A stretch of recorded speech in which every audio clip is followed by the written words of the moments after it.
Moteur! Allons-y! Moteur!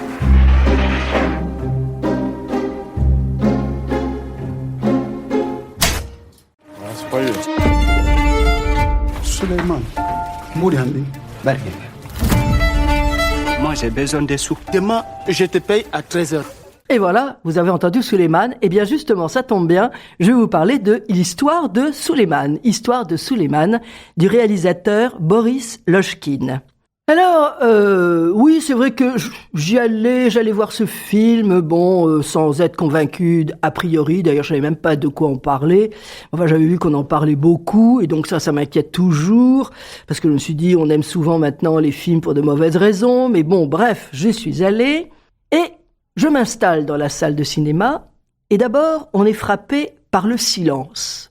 Le silence qui commence le film, puis le son arrive progressivement, et on notera qu'à la fin du film, le son va diminuer jusqu'au silence sur un plan rapproché de Suleiman, justement, qui sort d'un entretien où il a enfin dit la vérité. Il a dit d'où il venait et qui il était. Et entre cette boucle, il y a un flashback. Le film nous montre Suleiman, à peu près 48 heures, oui, je dis bien, 2 jours avant, aux prises à 2 univers extrêmement visibles qui s'agitent, 2 mondes qui vivent en parallèle. Vous avez celui de la France, terre d'accueil, comme chacun le sait, et qui ne montre que mépris à l'égard de ce pauvre Suleiman, qui fait son travail comme il faut et comme il peut. Et le 2e monde parallèle, c'est celui de ses copains, de tous ses copains qui sont les premiers à l'exploiter, le manipuler, l'annihiler. Et oui, et entre ces 2 mondes, qui sont presque identiques, et c'est pas joli, eh bien vous avez lui, Suleiman, histoire de Suleiman, qui est au milieu, comme un mort vivant, ou un vivant mort, comme vous voulez. Et donc, dans ce tourbillon qu'est la vie, il court après le temps, après le fric, et en même temps, il essaie d'entrer dans une histoire qu'on lui a vendue, celle d'un homme qui veut demander l'asile. Parce que c'est ça son idée, c'est un homme qui est donc Suleiman, il est sans papier et il veut demander l'asile en France. Et donc, on lui a dit ce qu'il fallait qu'il dise. Alors il apprend le texte. Et il existe des centaines de gens qui sont de la même façon, qui demandent l'asile. Est-ce qu'ils le méritent? Est-ce qu'ils y ont droit? On ne sait pas, mais comme on leur a soufflé une histoire, ils viennent et ils racontent la même histoire jusqu'au moment où quand même la France n'est pas complètement dupe parce qu'ils ont tous la même histoire à raconter. Alors ce film, si ce film ne laisse pas indifférent, c'est surtout, pour ne pas dire essentiellement, grâce à la dernière séquence, un face-à-face entre Suleiman, qui est joué donc par un amateur, qui connaît parfaitement la situation de son rôle, il s'appelle Abou Sangaré, il est excellent. Mais surtout, en face de lui, il y a une comédienne, Nina Meurice. Elle est plus qu'excellente. Elle est, de mon point de vue, grandiose. J'ai rarement vu, ça fait très longtemps que je n'ai pas vu de comédienne française aussi profonde.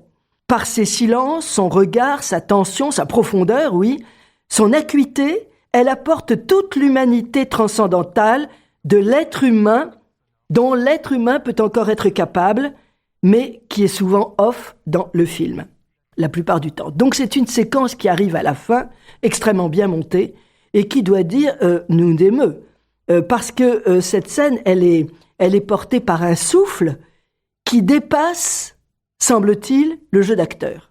Et donc, je pense qu'il faut retenir le nom du réalisateur, Boris Lojkine. Boris Lojkine.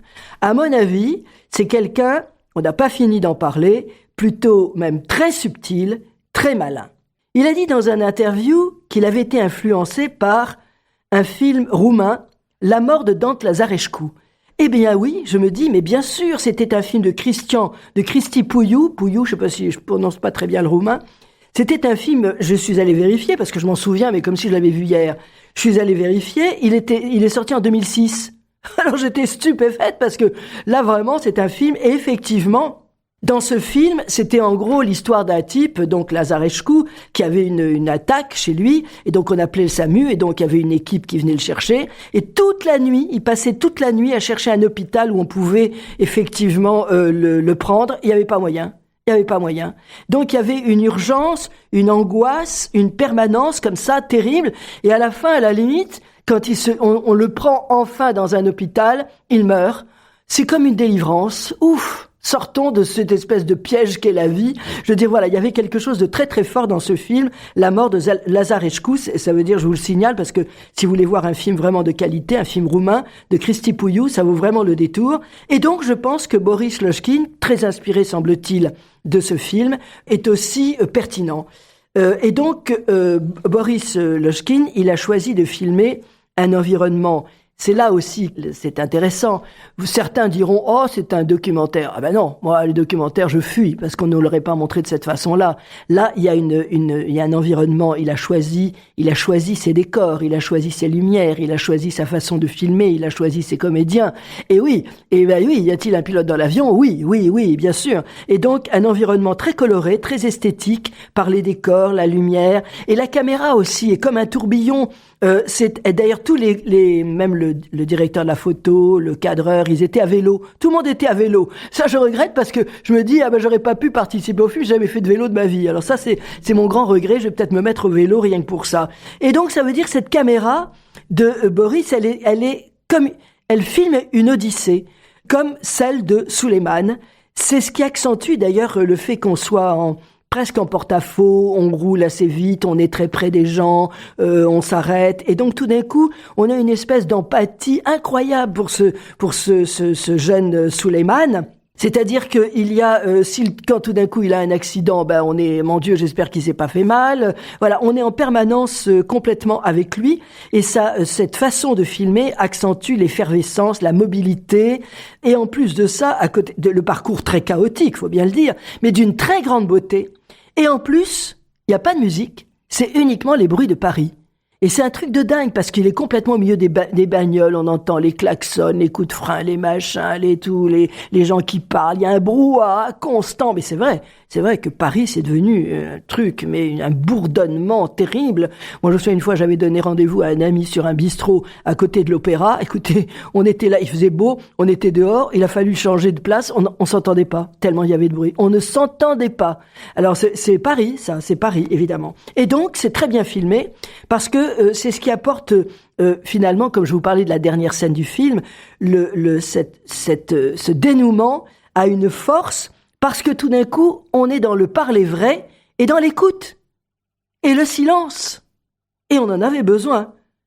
Et c'est un film très intéressant parce que la parole est très importante. Mais justement, elle est très rare dans le film. Elle est très rare. Et en plus, ce que j'aime dans ce film, c'est que c'est pas un film manichéen. Vous savez, les gens petits d'un côté, c'est pas bien, machin, nanana, ça me gonfle. Ça, c'est vous le trouvez dans les documentaires. Tandis que là, il y a beaucoup de filous, et ils sont pas que français. Vous voyez? Voilà. Donc, c'est intéressant à noter.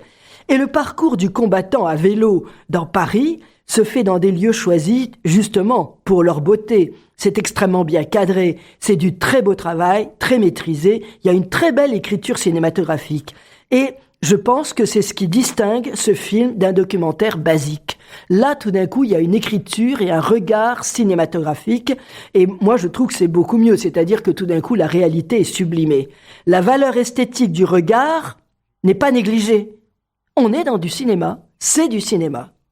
Et la face cachée de Suleiman, elle est quand même aperçue, mais à travers ses relations, notamment avec sa mère, ou même sa fiancée. Au fond, c'est un personnage, on le voit vaguement pour ceux qui veulent bien regarder. Il faut pas se baser uniquement sur ce pauvre type qui est à vélo et qui fait des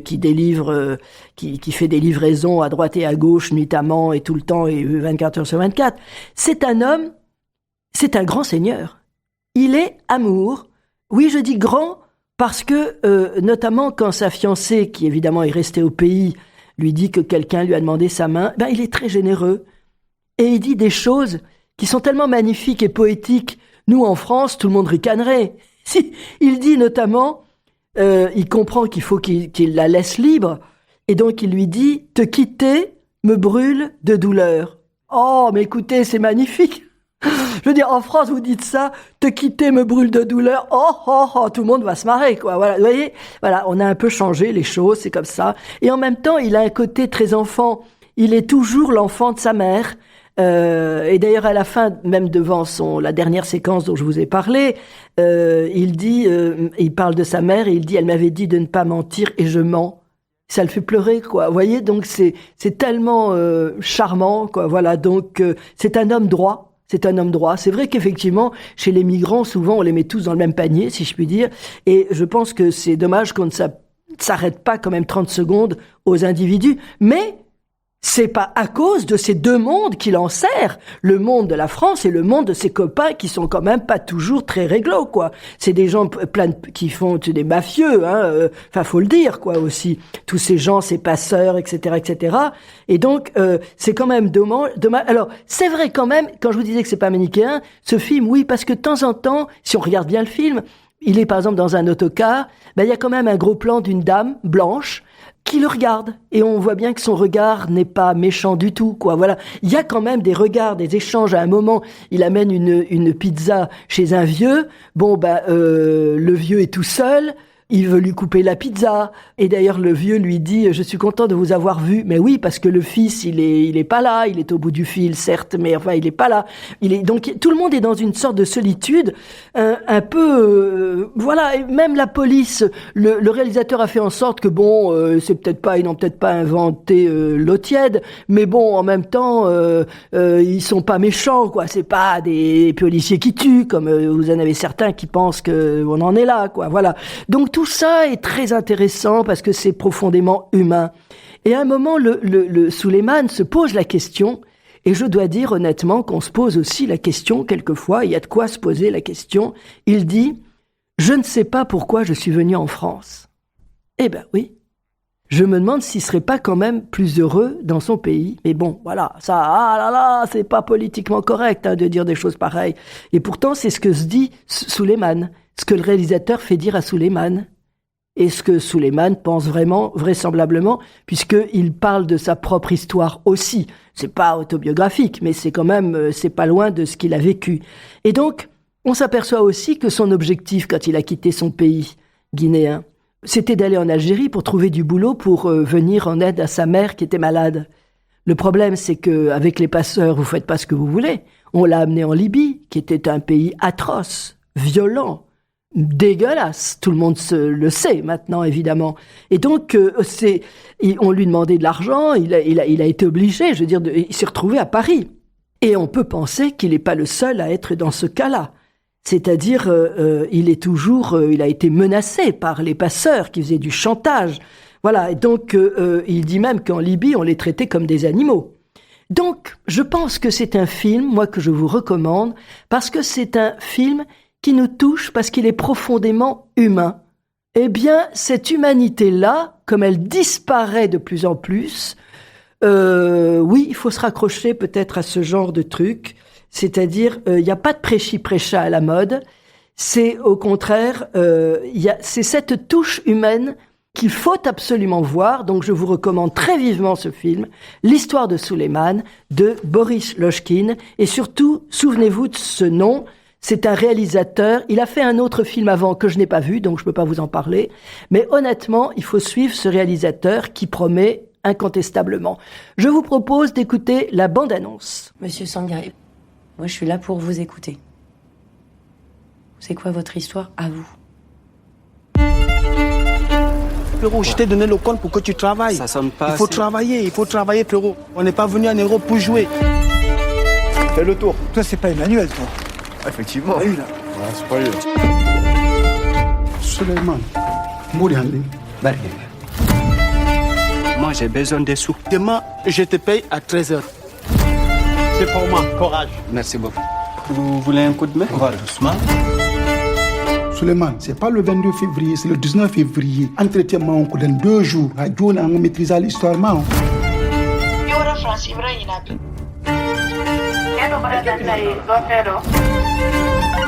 y a un problème avec le compte là.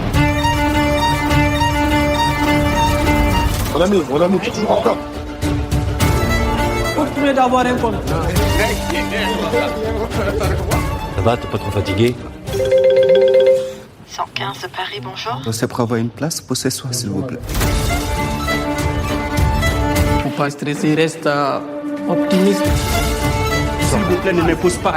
Au lieu de me pousser, si vous me passez la commande. T'as pas le droit de frapper chaud. Tu as peur pour l'entretien? Comment ça, tu me dois rien? Je veux mon argent. T'as pas à avoir peur. Allez, dégage. Tu sais ce que tu as vécu. Et si on me prenne pour un menteur? Non, mais toi, t'es pas un menteur. Tout ira bien. Voilà, bah écoutez, voilà, il y a bon les bandes annonces maintenant, elles disent pas souvent beaucoup de choses sur le film, elles font venir les gens, alors le côté boum boum, zim boum boum, on met de la musique que vous n'avez pas dans le film, enfin bon bref, c'est comme ça. Vous savez que c'était un métier ça, entre parenthèses. Moi j'ai eu des amis, quand j'étais dans le cinéma à plein pot, qui ne faisaient que ça, des réalisateurs de bandes annonces, parce que c'est très astucieux. Mais voilà, bon. Et tandis que là, aujourd'hui, on ment, on vous raconte des grands coups. Après, il y a quelquefois des trucs dans la bande-annonce que vous n'avez même pas dans le film. Mais bon, écoutez, c'est comme ça, voilà. Ça, il faut savoir mentir aujourd'hui au cinéma, et dans la vie.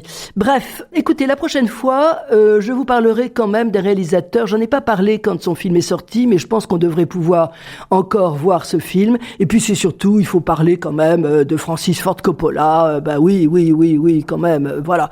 Donc, c'était non pas un oubli, mais une erreur. Donc je vais rectifier ça. Donc à bientôt.